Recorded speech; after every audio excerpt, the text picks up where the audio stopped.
ทางการแขวงสวรรณเขตเอาจริงมีการยืดโฮงหอนคำและพาหนะอุปกรณ์จำนวนลวงลายจากกลุ่มคนบดีลักลอบขุดค้นแห่ธาตุผิดกฎหมายอยู่เขตเมืองเซโปนและเมืองพิน Time to shareสวัสดีท่านผู้ชมกลับมาพบกับรายการทำทูแสสำหรับพวกข้อข่าวที่เราอยากจะนำเสนอในวันนี้ก็คือเกี่ยวข้องกับเหตุการณ์ที่ว่าเกิดขึ้นอยู่แขวงสวรรณเขตก็คือเจ้าหน้าที่มีการเอาจริงมีการยืดโฮงหอนคำและก็อุปกรณ์จำนวนลวงลายจากกลุ่มคนที่ว่าลักลอบขุดค้นแห่ธาตุผิดกฎหมายอยู่เขตเมืองเซโปนและเมืองพินของแขวงสวรรณเขต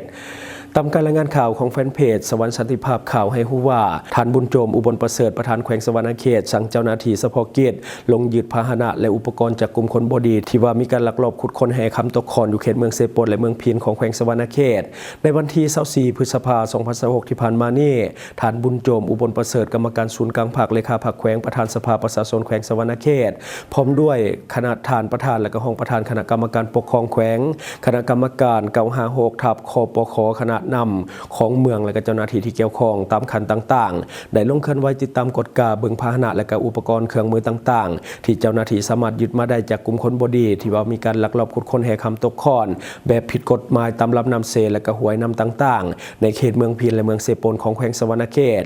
ทั้งนี้ก็เพื่อเป็นการปฏิบัติตามคำสั่งของคณะเลขาธิการศูนย์กลางภาคฉบับเลขที่11ทับคลพศอย่างเข้มงวดและก็เฮ็ดให้แขวงสวรรณเขตมีความสงบเป็นระเบียบเรียบร้อย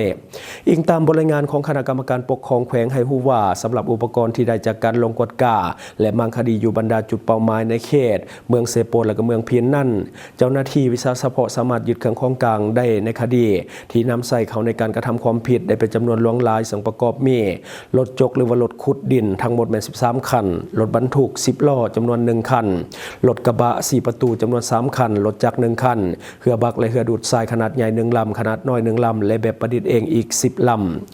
เรือเล็กและก็เรือติดเครื่องจักรอีก11ลำรวมทั้งเรือและก็เครื่องจักรมี9ลำตะแกรงเหล็กจำนวน15อันหรือว่า15ชุดแล้วก็มีผ้าพรมที่ใส่ห้องคำและก็ลางหอนคำหัวบดหิน1หัวและอ่างเหล็กจำนวน17อ่างทั้งยาง15หน่วยและก็ทั้งยางขนาดใหญ่ 1,000 ลิตรแมนอีก3ถังจักรปั่นไฟหรือว่าตู้ปั่นไฟมัน9เครื่องจักรดูดน้ำ13เครื่องพร้อมหัวโปมและก็คอต่อจำนวน6หัว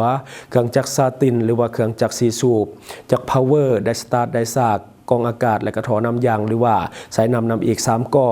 ตู้แช่เย็น2หน่วยตู้เซฟ1หน่วยและก็หีบเหล็ก1หีบตู้คอนเทนเนอร์3ตู้เสริงน้ำใส่เป็นตู้เก็บอุปกรณ์และก็ตู้พักเศร้าพร้อมด้วยอุปกรณ์เทคนิคอื่นๆเป็นต้นแมนกล้องวงจรปิดตู้จอดโคมไฟบังออกซิและก็เตาแก๊สน้ำมันกระส่วนจำนวน6ถังเต็มพร้อมทั้งน้ำมันขนาด200ลิตรอีก1ถังนอกจากนี้ยังยึดหนังสือพันแดนหรือว่าพาสปอร์ตของคนสัญชาติเวียดนามจำนวน16เล่มและโทรศัพท์มือถืออีกจำนวน10เครื่องส่วนเหตุที่เจ้าหน้าที่ยึดได้ประกอบมีหินเขียว28ต้นและก็น้ำบาหรือว่าสารบาลอดแม่ 1.2 กิโลกรัมขณะเดียวกันเจ้าหน้าที่ยังได้กวดพบเครื่องของกลางประเภทไม้ที่ว่าอยู่ในวงล้อมป่าสงวนแห่งชาติซึ่งห่างจากจุดขุดค้นคำประมาณ5กิโลเมตรเท่านั้นโดยพบเป็นไม้ย่างจำนวน35ท่อนและก็มีปริมาตรแม่น 46,231 เม็ดก้อนและก็ไม้ห่าวจำนวน1ตับมีปริมาตรแม่น 1,100 เม็ดก้อนปัจจุบันเครื่องของกลางในคดีและก็พาหนะทั้งหมดที่ว่ายึดมาได้นั่นไม่ได้ถูกแยกย้ายไปเก็บหักษาและก็จัดตั้งกำลังคุมกันไว้อย่างปลอดภัยอยู่4จุดหลักคือกองบัญชาการปกสเมืองเซโปนซึ่งว่าเป็นจุดหลักและก็ค่ายคุมขังภาคใต้แก่งคันกองบัญชาการปกสเมืองพินและบางส่วนแม่นยังถูกคุมกันและก็หักษาไว้ชั่วคราวอยู่สถานที่พักสนามหรือว่าจุดเกิดเหตุในโอกาสลงพื้นที่ครั้งนี้ท่านบุญโจมอุบลประเสริฐพร้อมคณะก็ได้ลงติดตามกฎกาเบิ่งเครื่องของกลางตัวจริงอยู่ใน2จุดคือค่ายคุมขังภาคใต้แก่งคันและก็กองบัญชาการปกสเมืองพินซึ่งเป็นสถานที่หลักในการเก็บเงียนอุปกรณ์และก็พาหนะที่ยึดมาได้จากกลุ่มคนบดีพร้อมเดียวกันนั้นท่านประธานแขวงยังได้ให้ทิศชี้นำในรายปัญหาสำคัญโดยได้เน้นหนักให้กับคณะภาคและก็คณะนำคันต่างๆก็คือคณะกรรมการ956ทับคปคที่ว่าได้รับการแต่งตั้งเขาในการติดตามกฎกาและก็สกัดกั้นการลักลอบขุดค้นทรัพยากรธรรมชาติทั้งแร่ธาตุและก็ไม้ให้เพิ่มทวีการประสานสมทบกับภาคส่วนที่เกี่ยวข้องเพื่อคุ้นเคี่ยวปรึกษาหารือร่วมกันและก็เร่งแก้ไขปัญหาเรื่องของการลักลอบขุดค้นคำตกคอนใน2เมืองดังกล่าวให้โดยไวและก็เด็ดขาดที่สุด อันนี้ก็คือเหตุการณ์ที่ว่าเกิดขึ้นอยู่ทางแขวงสะวรรณเขตเนาะก็คือเรื่องของกลุ่มคนบ่ดีที่ว่าลักลอบขุดค้ำตกคอนหรือว่าเป็นทรัพย์สมบัติของชาติแต่ว่ากลุ่มคนเหล่านี้ก็คือช่วยใส่โอกาสในการเข้ามาลักลอบขุดค้นโดยเฉพาะคนต่างชาติที่เป็นชาวเวียดนามที่เข้ามาเฮ็ดแบบเป็นเถื่อนเนาะก็คือบ่ได้ถูกต้องตามกฎหมายนั่นเองคือตอนนี้การปราบปรามการขุดค้นแห่ค้ำตกคอนแบบผิดกฎหมายกำลังดูเดือดพอๆกับการปราบสแกมเมอร์เพราะว่าตอนนี้ก็เห็นข่าวออกมาอย่างต่อเนื่องการลักลอบขุดค้ำเนาะแม่นเป็นขบวนการทั่วประเทศรวมทั้งที่ติดทำอยู่ในปัจจุบัน7คนกะแม่นในขบวนการเรื่องของการลักลอบขุดค้ำเช่นเดียวกันเนาะบัดนี้เฮามาต่ออีกหนึ่งข่าวก็คือสาวสปปลาวจำนวน4คนลักลอบเข้าไปเฮ็ดเวียกเป็นสาวบริการเครื่องดื่มและก็เอนเตอร์เทนลูกค้าผู้ชายในประเทศไทยและถูกจับในที่สุด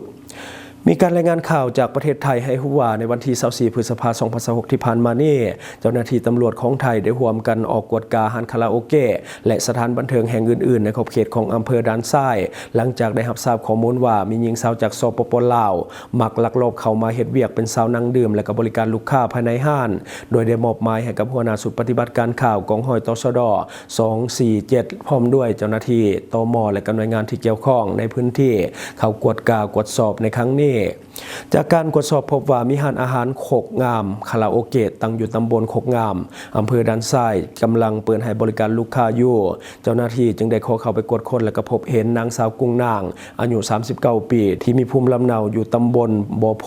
อำเภอนครไทยจังหวัดพิษณุโลกแสดงตัวเป็นเจ้าของห้างผ่านการตรวจสอบพบหญิงสาวสปปลาวจำนวน4คนที่กำลังเฮ็ดเวียกบริการและก็คอยเอนเตอร์เทนลูกค้าที่เป็นผู้ชายอยู่ภายในห้างซึ่งมีรายชื่อดังต่อไปนี้ผู้ที่1นางใดเป็นชาวบ้านวังเสียงเมืองพลทองแขวงหลวงพระบางคนที่2เป็นนางตายเป็นชาวบ้านแค่เมืองปักลายแขวงสัญญาบุรีและคนที่3ก็คือนางสายคำเป็นชาวบ้านโพนเสียงแขวงสัญญาบุรีและก็คนสุดท้ายก็คือนางน้องเป็นชาวบ้านโพนเสียงเมืองเพียงแขวงสัญญาบุรีจากการตรวจสอบเอกสารเพิ่มเติมพบว่าหญิงสาวทั้ง4คนแม่นถือหนังสือผ่านแดนหรือว่าพาสปอร์ตประเภทนักท่องเที่ยวทั่วไปซึ่งบ่สามารถเฮ็ดเวียกได้